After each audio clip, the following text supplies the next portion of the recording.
breathe in. The air is finally moving. We've cleared the stagnant miasma of the coast and we're heading into the highlands. In Chapter 6, we're looking at atmospheric ventilation. The moment the expedition's lungs finally get a break from the swamp. If you're ready to join the ascent, stamp your manifest, subscribe, and validate the data like. And for the regulars, drop your coordinates in the comments. Let's see our reach before we hit the deep interior. Tonight, we analyze the gradient shift. As we move toward Gualan, the vegetation changes and the fever heat starts to drop. As a student of medicine, I find the thermodynamic relief here fascinating. But don't get comfortable. While the biological fever is cooling, the political sepsis of the country is heating up. We're walking straight into a civil war. Dim the lights. The wind is picking up. Let's get to work. Chapter 6. At daylight the clouds still hung over the forest. As the sun rose, they cleared away. Our workmen made their appearance, and at 9 o'clock we left the hut. The branches of the trees were dripping wet, and the ground very muddy. Trudging once more over the district which contained the principal monuments, we were startled by the immensity of the work before us, and very soon we concluded that to explore the whole extent would be impossible. Our guides knew only of this district, but having seen columns beyond the village, a league distant, we had reason to believe that others were strewed in different directions, completely buried in the woods and entirely unknown. The woods were so dense that it was almost hopeless to think of penetrating them.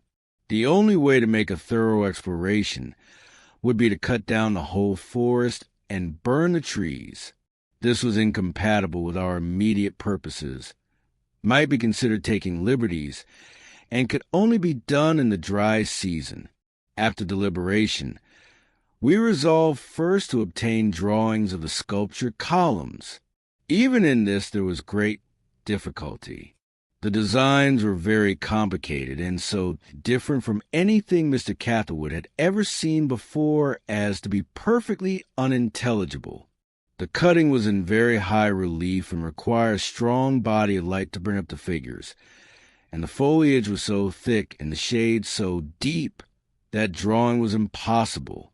After much consultation, we selected one of the idols and determined to cut down the trees around it and thus lay it open to the rays of the sun. Here again was difficulty. There was no axe, and the only instrument which the Indians possess was a machete or chopping knife, which varies in form in different sections of the country, wielded with one hand. It was useful in clearing away shrubs and branches, but almost harmless upon large trees. And the Indians, as in the days when the Spaniards discovered them, applied to work without ardor, carried it on with little activity, and, like children, were easily diverted from it. One hacked into a tree, and when tired, which happened very soon, sat down to rest, and another relieved him. While one worked, there were always several looking on.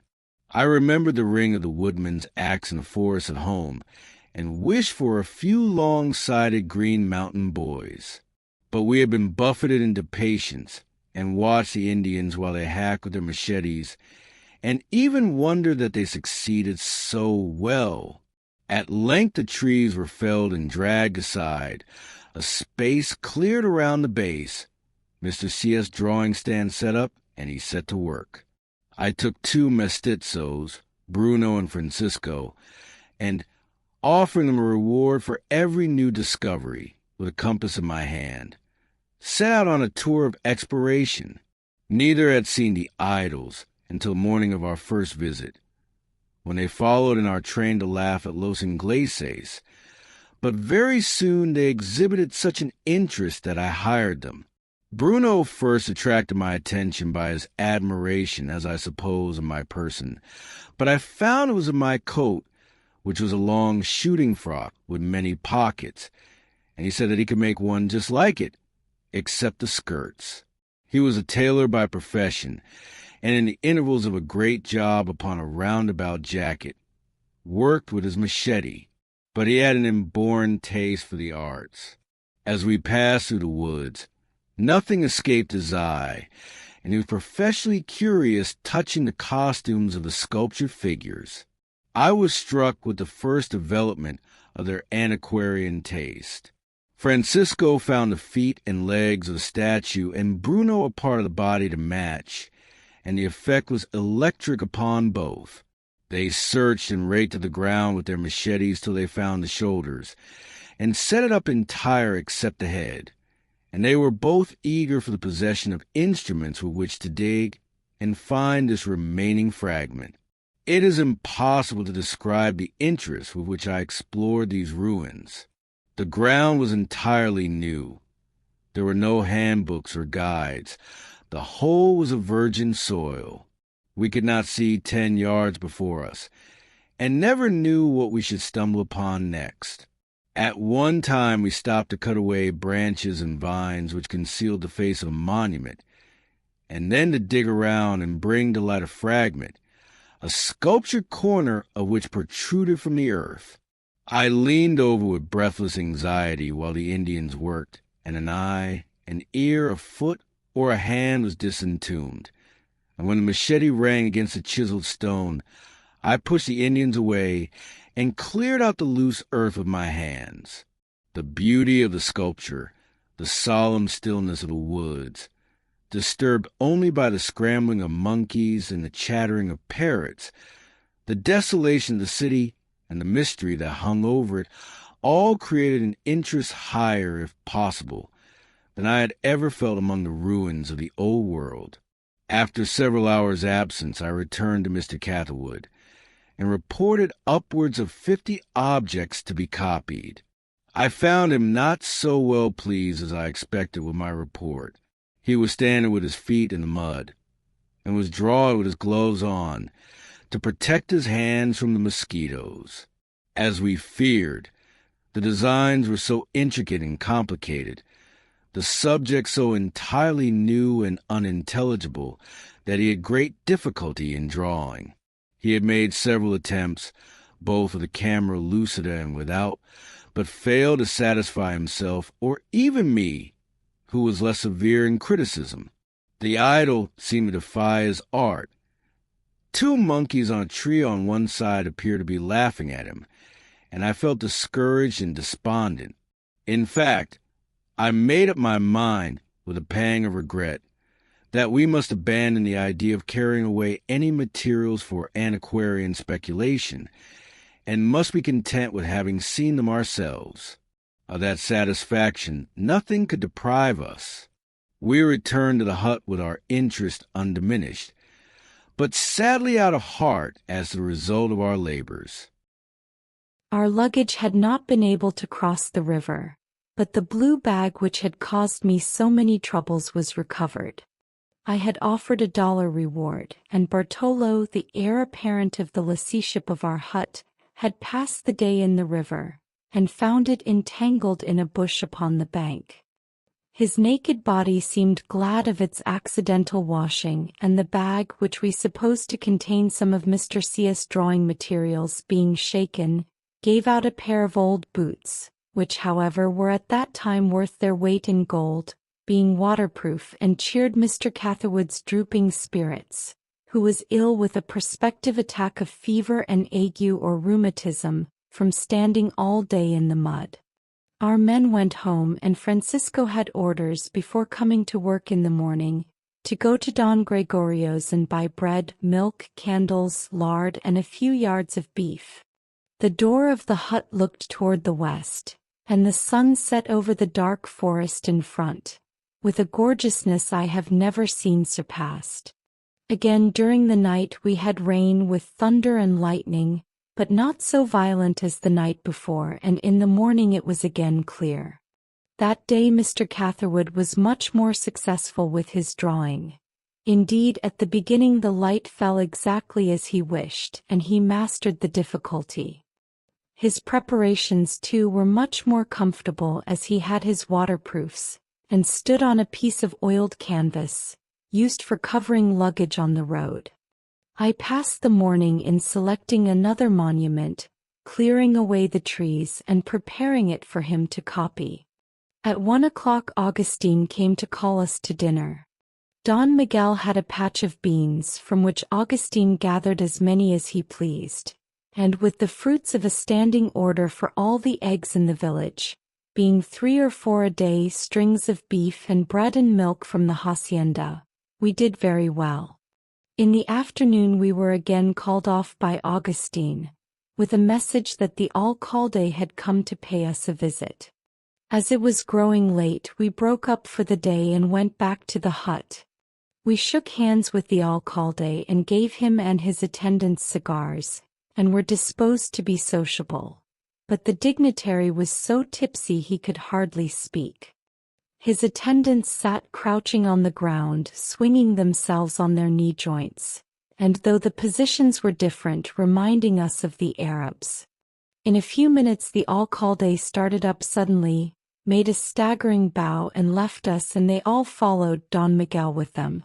While we were at supper he returned, and it was easy to see that he and his wife and Bartolo were in trouble, and as we feared, the matter concerned us.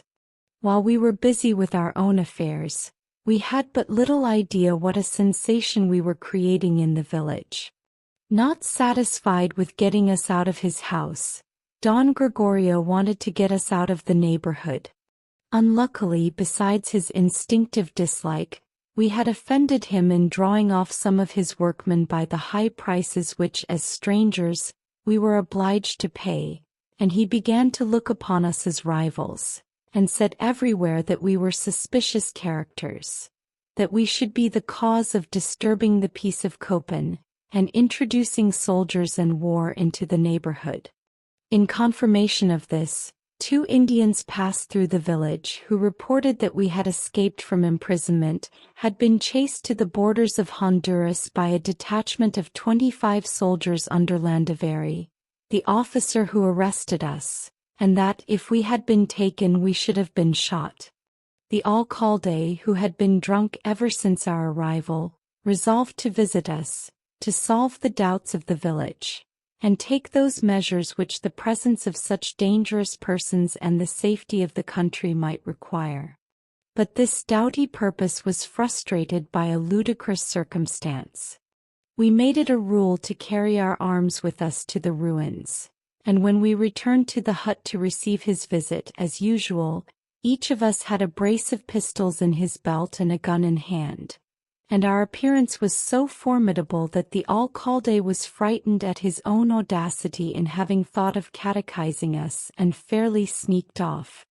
As soon as he reached the woods, his attendants reproached him for not executing his purpose, but he said doggedly that he was not going to have anything to say to men armed as we were. Roused at the idea of our terrible appearance, we told Don Miguel to advise the alcalde and the people of the village that they had better keep out of our way and let us alone. Don Miguel gave a ghastly smile, but all was not finished.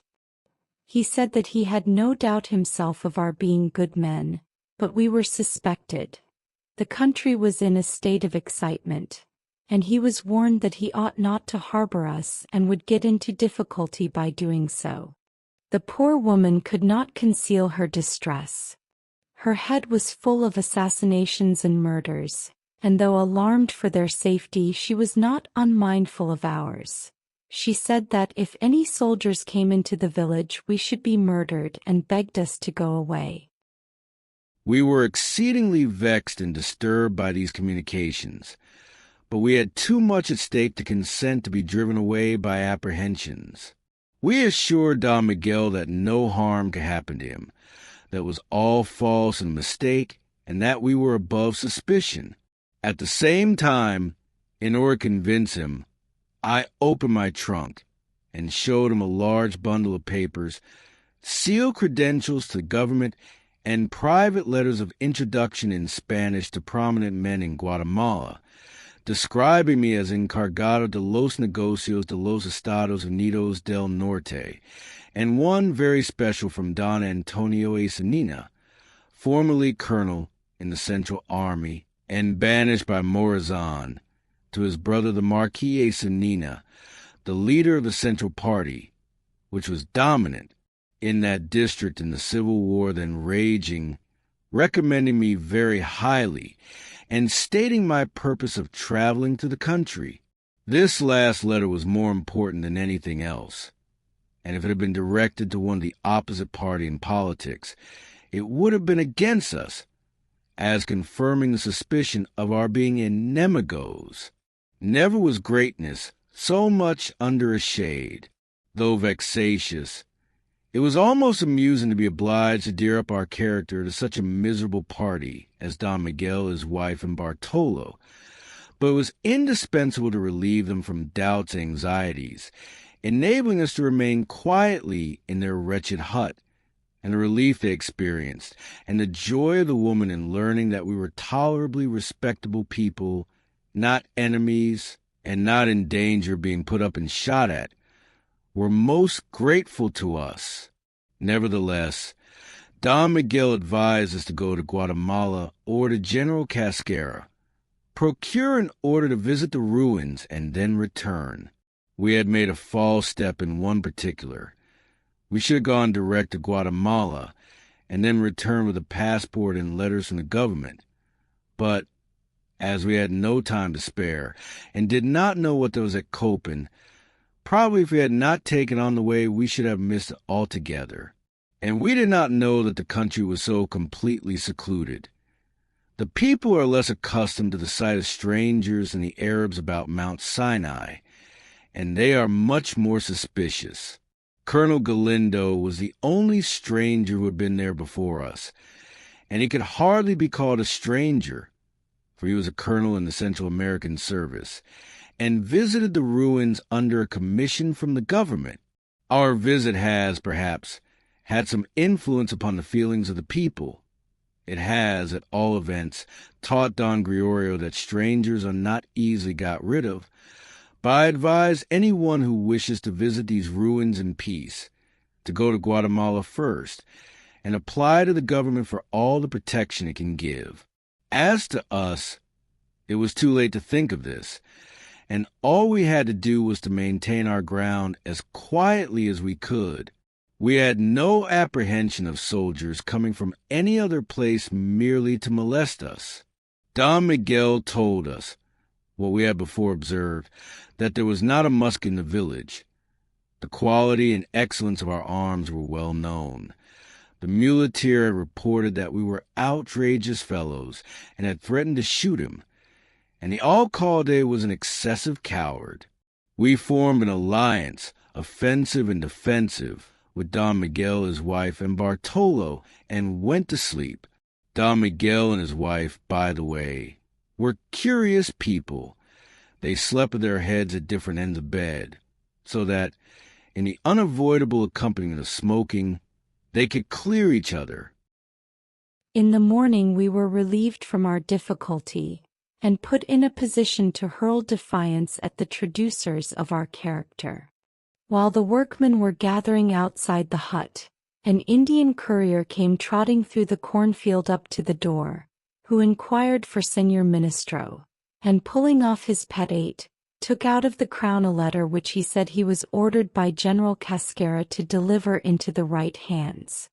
It was directed to Señor Catherwood, a Comotano donde Hali, conveying the expression of General Cascara's regret for the arrest at Comotan, ascribing it to the ignorance or mistake of the alcalde and soldiers, and enclosing, besides, a separate passport for Mr. Catherwood. I have great satisfaction in acknowledging the receipt of this letter, and the promptness with which General Cascara dispatched it to Comotan, or wherever he may be found, was no less than I expected from his character and station.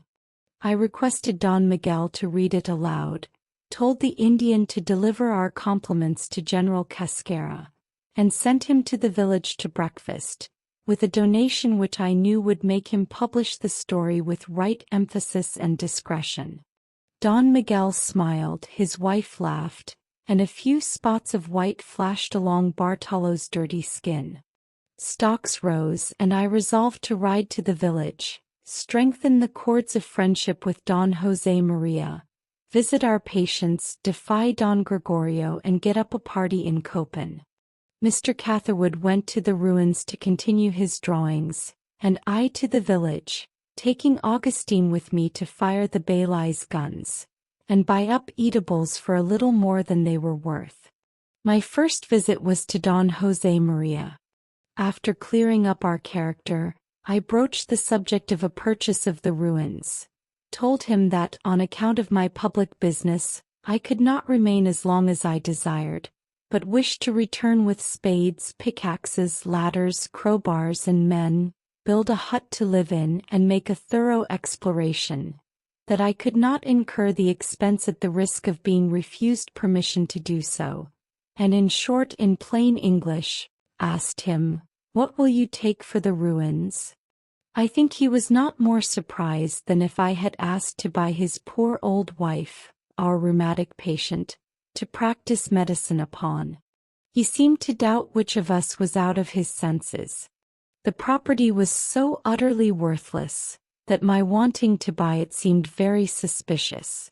On examining the paper, I found that he did not own the fee, but held under a lease from Don Bernardo de Aguila, of which 3 years were unexpired. The tract consisted of about 6,000 acres, for which he paid £16 a year. He was at a loss what to do, but told me that he would reflect upon it, consult his wife, and give me an answer at the hut the next day. I then visited the alcalde, but he was too tipsy to be susceptible of any impression, prescribed for several patients, and instead of going to Don Gregorio's, sent him a polite request by Don Jose Maria to mind his own business, and let us alone, returned and passed the rest of the day among the ruins. It rained during the night, but again cleared off in the morning, and we were on the ground early. My business was to go around with workmen to clear away trees and bushes, dig and excavate, and prepare monuments for Mr. Catherwood to copy. While so engaged, I was called off by a visit from Don Jose Maria, who was still undecided what to do, and not wishing to appear too anxious, told him to take more time and come again the next morning. The next morning he came, and his condition was truly pitiable. He was anxious to convert unproductive property into money, but afraid, and said that I was a stranger, and it might bring him into difficulty with the government. I again went into proof of character, and engaged to save him harmless with the government or release him. Don Miguel read my letters of recommendation and reread the letter of General Cascara. He was convinced, but these papers did not give him a right to sell me his land. The shade of suspicion still lingered. For a finale, I opened my trunk and put on a diplomatic coat with a profusion of large eagle buttons. I had on a Panama hat, soaked with rain and spotted with mud, a check shirt, white pantaloons, yellow up to the knees with mud, and was about as outré as the Negro king who received a company of British officers on the coast of Africa in a cocked hat and military coat, without any inexpressibles. But Don Jose Maria could not withstand the buttons on my coat. The cloth was the finest he had ever seen, and Don Miguel, and his wife, and Bartolo realized fully that they had in their hut an illustrious incognito. The only question was who should find paper on which to draw the contract. I did not stand upon trifles, and gave Don Miguel some paper, who took our mutual instructions, and appointed the next day for the execution of the deed. The reader is, perhaps, curious to know how old cities sell in Central America. Like other articles of trade, they are regulated by the quantity in market and the demand. But not being staple articles like cotton and indigo, they were held at fancy prices and at that time were dull of sale. I was to pay $50 for Copan. There was never any difficulty about price. I offered that sum, for which Don Jose Maria thought me only a fool. If I had offered more, he would probably have considered me something worse. We had regular communications with the hacienda by means of Francisco, who brought thence every morning a large guacal of milk, carrying it a distance of 3 miles, and fording the river twice. The ladies of the hacienda had sent us word that they intended paying us a visit, and this morning Don Gregorio's wife appeared, leading a procession of all the women of the house, servants, and children, with 2 of her sons. We received them among the ruins, seated them as well as we could, and, as the first act of civility, gave them cigars all round. It can hardly be believed, but not one of them, not even Don Gregorio's sons, had ever seen the idols before, and now they were much more curious to see Mr. C.'s drawings. In fact, I believe it was the fame of those drawings that procured us the honor of their visit. In his heart, Mr. C. was not much happier to see them than the old Don was to see us, as his work was stopped, and every day was precious. As I consider myself in a manner proprietor of the city, I was bound to do the honors, and having cleared paths, led them around, showing off all the lions as the Cicerone does in the Vatican or the Pitti Palace. But I could not keep them away, and, to the distress of Mr. C., brought them all back upon him. Obliged to give up work, we invited them down to the hut to see our accommodations. Some of them were our patients, and reminded us that we had not sent the medicines we promised. The fact is, we avoided giving medicines when we could, among other reasons, from an apprehension that if anyone happened to die on our hands, we should be held responsible, but our reputation was established. Honors were buckled on our backs, and we were obliged to wear them. These ladies, in spite of Don Gregorio's crustiness, had always treated us kindly, and we would fain have shown our sense of it in some other mode than by giving them physic. But, to gratify them in their own way, we distributed among them powders and pills, with written directions for use, and when they went away escorted them some distance, and had the satisfaction of hearing that they avenged us on Don Gregorio by praises of our gallantry and attentions.